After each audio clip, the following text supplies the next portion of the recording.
자, 문제 하나 풀어보겠습니다.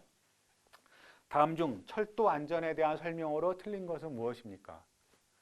현재 여러분들이 준비하시는 철도 관련된 시험은 사지선다로 알고 있습니다. 하지만 저는 문제를 일부러 오지선다로 구성하였고요. 지금 기존에 나와 있는 문제들과 달리 15일을 30일로 써놓은 것이거나 하여야 한다라 할 수 있다라고 바꿔놓은 정도의 문제를 뛰어넘어서 여러분들이 제가 만들어 문제를 다시 학습하시면서 법조문을 기억하실 수 있게끔 법조문을 갖고 문제를 만들었습니다. 그래서 여러분들께서 문제를 약간 어렵다고 생각하실 수 있겠지만 조문을 다시 보신다라고 생각을 하면서 복습하시면 좋겠습니다. 자, 철도안전법의 목적은 공공복리의 증진에 있다. 그렇죠? 막 닫히는 문을 향해서 뛰어드는 다이빙은 하면 안 된다고 그랬습니다. 철도 안전을 위하여 철도안전법의 규율만으로 충분하다. 저건 아니겠죠? 말씀드린 바와 같이 우리는 법률 과목을 공부하기 위해서는 용어를 반드시 외우고 있어야 됩니다. 용어를 정리하고 그 용어들 사이에 우열, 흡수 관계를 이해해야 됩니다. 예를 들면은 열차는 철도 차량의 일부분입니다. 왜냐하면 철도 차량에는 열차 이외에 기관차 내지 동력차가 들어가기 때문에 그렇습니다. 그리고 선로는 철도 시설의 한 종류이다. 그렇죠? 그 철도 시설의 종류에는 편의 시설도 들어가고 환승 시설도 들어간다고 말씀드렸습니다. 그 철도 용품은 철도 시설 또는 철도 차량 등에 사용되는 부품이다. 철도 용품하고 철도 시설이 동격이 아니라는 거죠. 그리고 다음 또 어떤 예가 있냐면은 영상 기록 장치의 장착 대상은 철도 차량 중에서도 대통령령으로 정하는 동력차. 무슨 말이냐면은 기차 맨 앞에 서서 동력을 발휘해서 다른 차들을 끌고 가는 그런 발전 능력을 갖고 있는 동력차를 얘기합니다. 여러분들 이해 못하실 수도 있는데요. 지금은 우리가 문을 열고 닫을 수가 없어요. 근데 옛날에는 우리가 마음대로 기차의 문을 열고 내리고 타고 닫고 했었습니다. 지금은 안 되죠. 근데 이 사건은 뭐였냐면요. 어떤 승객이 객차 안으로 안 들어갔어요. 객차 밖에서 담배를 피우려고 서성이고 있었는데 그걸 본 승무원, 이 사람 여객 전무가 그 사람 보러 들어가라고 적극적으로 말리지 않았어요. 그리고 그 사람은 담배를 피우려고 서 있다가 마침 기차가 돌인가 뭘 밟고 덜컹거렸는데 떨어졌어요. 죽은 사람의 유족이 철도청, 그 당시에는 공무원이죠. 철도 공무원. 지금은 이제 코레일이라는 공사로 바뀌었지만 예전에 철도청 시절에는 공무원이었었어요. 그 떨어져 죽은 사람의 유족이 국가 상대로 소송을 걸었어요. 야, 국가, 네가 데리고 쓰는 요객 전무가 우리 아들한테 객차 안으로 들어가라고 말을 안 했다. 그 떨어져 죽었다라고 얘기를 했습니다. 근데 우리 대법원에서는 사람이 손을 들어줬어요. 왜냐하면 여객 승무원, 여객 전무는 밖에서 서성이는 사람을 안으로 들여보낼 적극적인 의무가 있는데 그 사람은 그걸 다 하지 아니해서 책임을 다하지 못한 위법성이 있다 해서 인정했습니다. 근데 반대로 또 이런 사고도 있었습니다. 똑같은 사고가 있었어요. 그 사람도 담배를 피우려고 바깥에 서 있었는데 이때는 여객 전무가 그 사람을 막 끌고 들어갔었어요. 객차 안으로. 당신 여기서 이렇게 담배 피우다가 떨어진다. 그런데 그 사람이 다시 밖으로 나왔어요. 승객이. 그 담배 피우다 떨어져 죽었어요. 그때 떨어져 죽은 사람의 유족이 소송을 걸었죠. 그때 법원에서 뭐라고 했냐면은 여객 전무가 걔를 데리고 들어갔었다. 객차 안으로. 근데 지가 다시 나온 거였었고 여객 전무는 할 일을 다 했다라고 얘기를 했습니다. 그래서 그 사건은 여객 전무가 이겼죠. 국가가 이겼죠.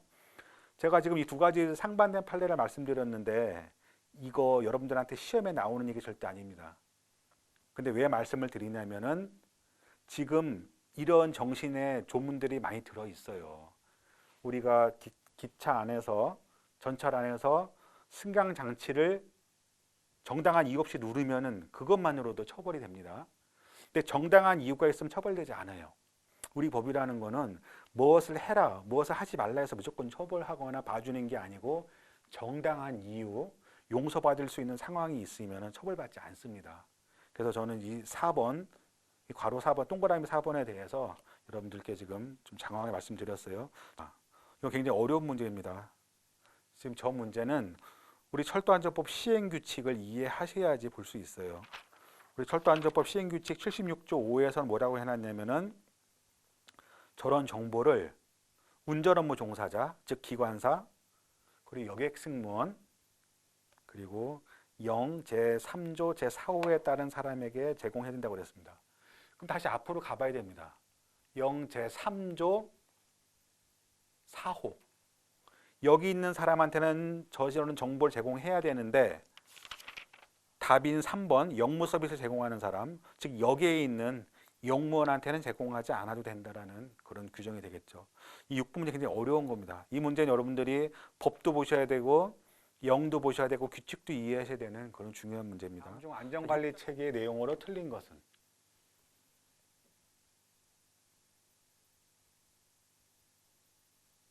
이 문제는 약간 어렵습니다.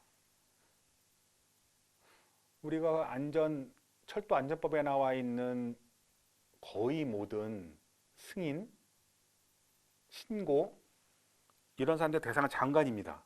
장관인데 1번 같은 경우도 역시 장관으로 되어 있습니다. 그리고 2번 신고해야 된다. 3번 비상대응 계획은 안전관리 체계 내용이다. 약간 비상대응 계획이 어려운 말이긴 하지만 안전을 유지하는 데 있어서 비상을 생각하지 않을 수는 없겠죠.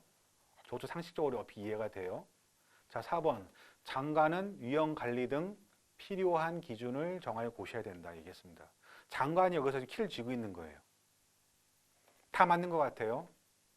근데 4번 전용철도의 운영자는 따로 해도 됩니다.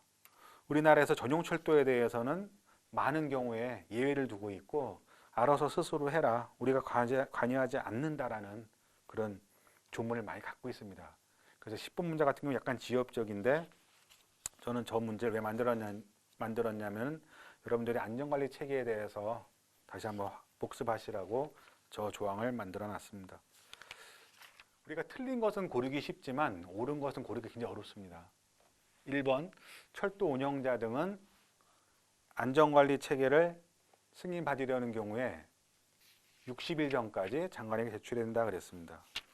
사실 저런 문제는 나쁜 문제입니다. 저런 문제는 틀리라고 내는 문제고 저런 문제를 맞히려고 애를 쓰면은 정말 맞춰야 될 문제를 못 맞춥니다. 자, 1번은 60일이 아니고 90일이에요. 자, 2번 안전문화는 열차 운행 체계에 관한 서류의 일부분이다. 얼핏 보면 맞는 것 같죠? 근데 안전문화는 열차 운행 체계가 아니고 철도 안전 관리 시스템에 관한 서류입니다.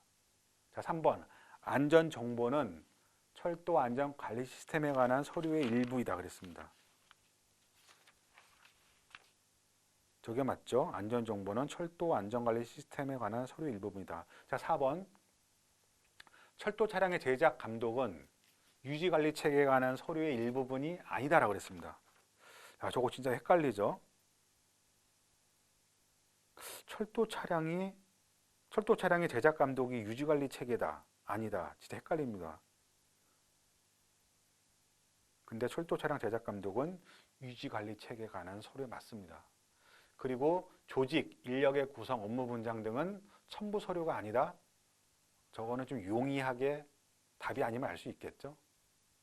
누가 잘못했는지 책임에 관한 서류가 없다라는 거, 그리고 조직을 구성하지 않았다라는 거는 어느 조직이든지 저거는 약간 문제가 있는 그런 생각입니다. 그래서 11번 같은 문제는 정말 맞히기는 어려운 문제이고요. 저런 건 여러분들께서 그냥 틀리셔도 괜찮습니다. 합니다. 제가 이 부분에 대한 특별히 강조를 드린 이유가 뭐냐면은 우리가 한 번 주었던 자유나 권리를 제한하는 것이 굉장히 어려워요. 한 번 주었던 이익, 한 번 줬던 권리를 뺏는 것이 어렵기 때문에 특히나 더더욱 엄격한 법적 판단이 필요하고 그리고 우리나라 법치국가입니다.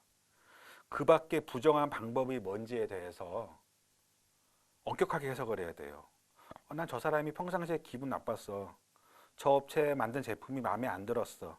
이런 식으로 해서 기분 나쁘다고 정책을 내릴 수는 없다라는 거죠. 그래서 우리 같은 선진화된 법치국가에서는 그 밖에 부정한 방법으로가 뭔지, 중대한 지장이 뭔지. 진짜 중대한이라는 표현은 참 상대적입니다. 정당한도 마찬가지죠. 이런 해석을 엄격히 해야 된다는 걸 여러분들 기억하시고요. 장관은 안전관리 승인을 받은 운영자 등이 어떠한 경우에 해당한 경우에는 승인을 취소하거나 6개월 이내의 기간을 정하여 명할 수 있다 그랬어요. 승인을 취소할 수도 있고 3개월 이내의 기간을 정하여 6개월 이내라고 했으니까 3개월의 기간을 정할 수도 있는 거죠. 5개월 동안 영업정지를 명할 수도 있어요. 하지만 거짓이나 그 밖의 부정한 방법으로 승인을 얻은 경우에는 반드시 취소하게 돼 있어요. 승인을 취소하거나 6개월 이내 기간, 예를 들어서 185일을 했다 그러면은 그건 법 위반인 거죠. 180일, 6개월 이내라고 그랬으니까는 1월 31일 날 했다 그러면은 2, 3, 4, 5, 6, 7, 7월 31일 이내까지만 이게 돼야 됩니다. 지금 몇 개월 이내라고 했기 때문에 183일이다, 182일이다 그런 거는 문제 오류 가능성이 있고요. 6개월 이내라고 했었으면은 예를 들어서 150일이다, 210일이다 이런 식으로 명백하게 기분이 돼야지. 어떤 달은 31일 있는 달이 석 달이 있다. 그래서 이때는 183일이다. 이런 식으로 하면은 나중에 문제 오류 가능성이 있습니다.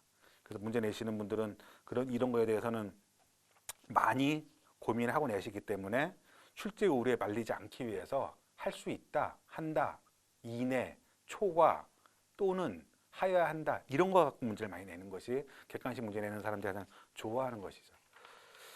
다음 문제 13번 보시겠습니다. 다음 중 안전관리 체계 승인 취소 등에 대해 틀린 것은 뭐라고 했습니까? 2번 부정한 방법으로 승인을 받은 경우에는 반드시 취소해야 한다. 3번, 4번.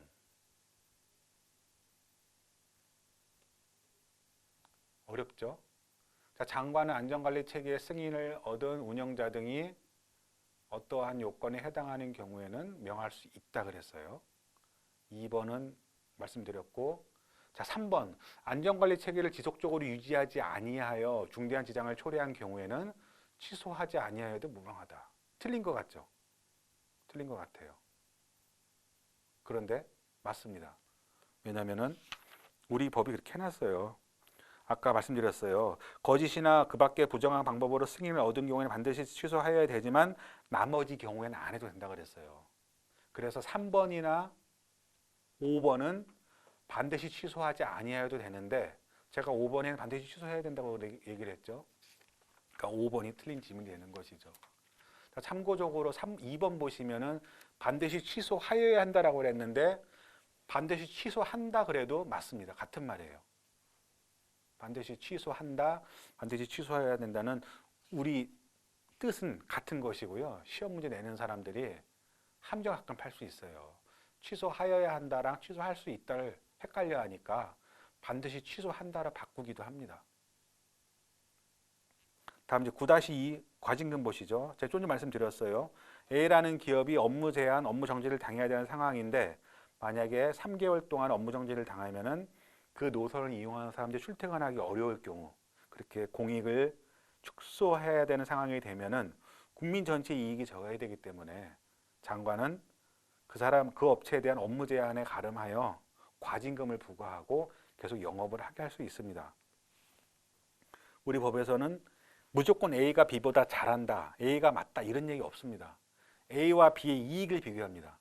A가 설마 잘못했다고 하더라도 B로 인한 영향을 고려합니다.